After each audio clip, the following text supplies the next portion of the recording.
Sveiki! Šiandien noriu pakalbėti apie kai ką, kas, manau, aktualu daugeliui verslų. Ar kada nors pagalvojote, kad jūsų skelbimai populiariausiuose portaluose galėtų generuoti kur kas daugiau naudos?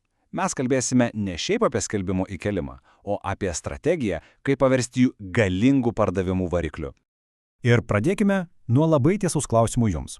Ar esate tikri, kad jūsų skelbimai šiandien dirba visų 100%? Ar jie aktyviai pritraukia klientus? Ar būkime atviri? Tiesiog pamažu slenka į sąrašą pabaigą. Šiandienos analizė gali priversti į tai pažvelgti visiškai kitaip. Štai koks mūsų planas. Pirmiausia, išsiaiškinsime, kodėl skelbimai tampa nematomi. Tada panagrinėsime paslėptas išlaidas, kurias tai sukelia. Žinoma, pateiksime ir sprendimą – išmanę automatizaciją. Išsiaiškinsime, kaip visa tai veikia Google paieškos sistemoje ir galiausiai apskaičiuosime aiškiai investicijos grąžą. Gerai, taigi pirmoji dalis – problema.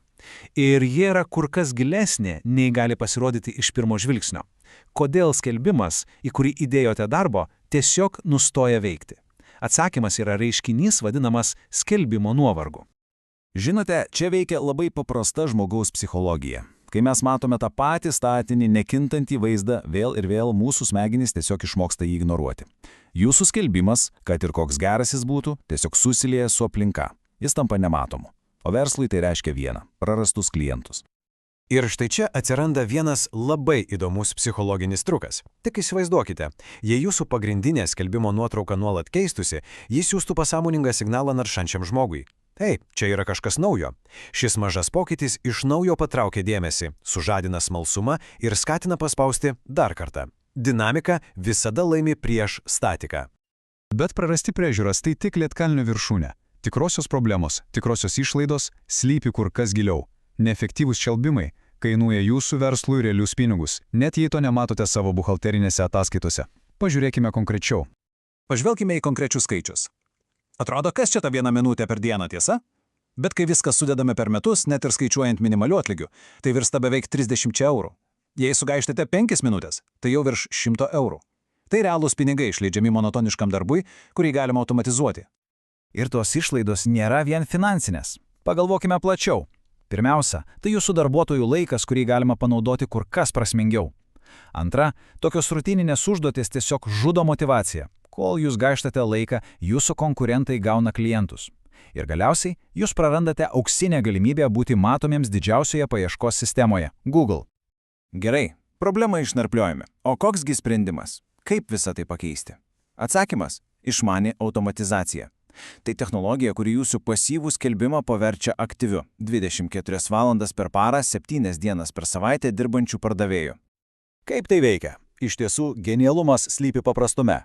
Viskas vyksta keliais žingsniais. Pirma, sistema automatiškai keičia jūsų nuotraukos vietomis, kad skelbimas visada atrodytų gyvas ir naujas. Antra, ji periodiškai atnaujina patį skelbimą, tai pakeldama jį į paieškos viršų. Šie veiksmai kartu dramatiškai pagerina jūsų statistiką, ypač vieną rodiklį – laiką, kurį lankytojas praleidžia jūsų puslapyje. Ir kas geriausia, tai veikia su bet kokiu skelbimų skaičiumi. Gerai, o dabar ko gero pati įdomiausia ir vertingiausia dalis. Kaip visą tai susijęs su Google? Ir kaip ši atrodytų paprasta automatizacija gali atnešti jums visiškai nemokamą kokybišką klientų srautą? Kad suprastume, kaip tai veikia, reikia suprasti, ko nori Google. O Google nori vieno dalyko – patenkinto vartotojo. Ir vienas svarbiausių signalų, rodančių, kad vartotojas yra patenkintas jūsų turiniu, yra laikas. Kuo ilgiau žmogus praleidžia jūsų skelbimo puslapyje, to aiškesnį signalą siunčiate Google. Šis turinys yra vertingas. Ir štai tada prasideda grandininė reakcija. Didesnis lankytojų įsitraukimas siunčia Google teisingus signalus. Ką daro Google?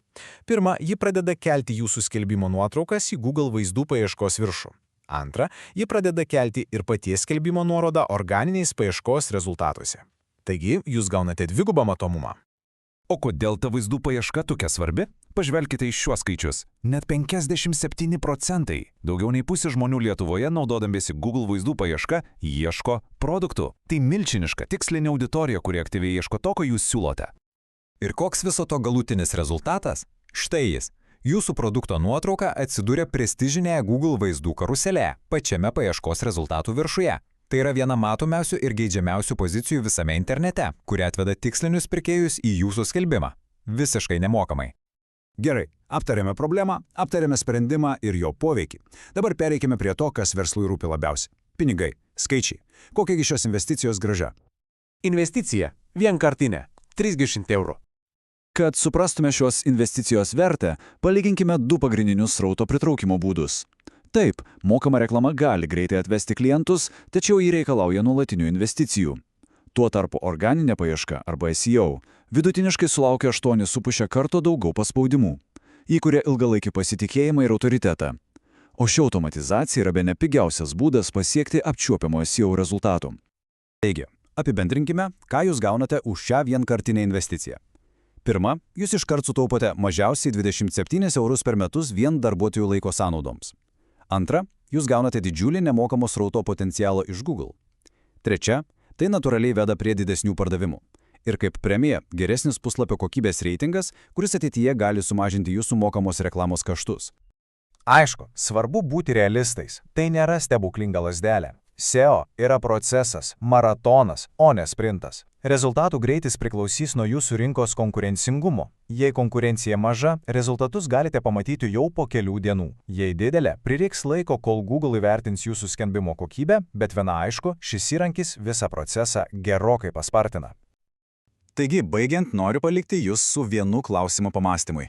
Ar ir toliau leisite savo skelbimams tiesiog pasyviai egzistuoti ir gesti, ar esate pasirengę paversti jos galingų, automatizuotų pardavimų variklių, kuris dirba jūsų verslui be poilsio dienų, sprendimas jūsų rankose.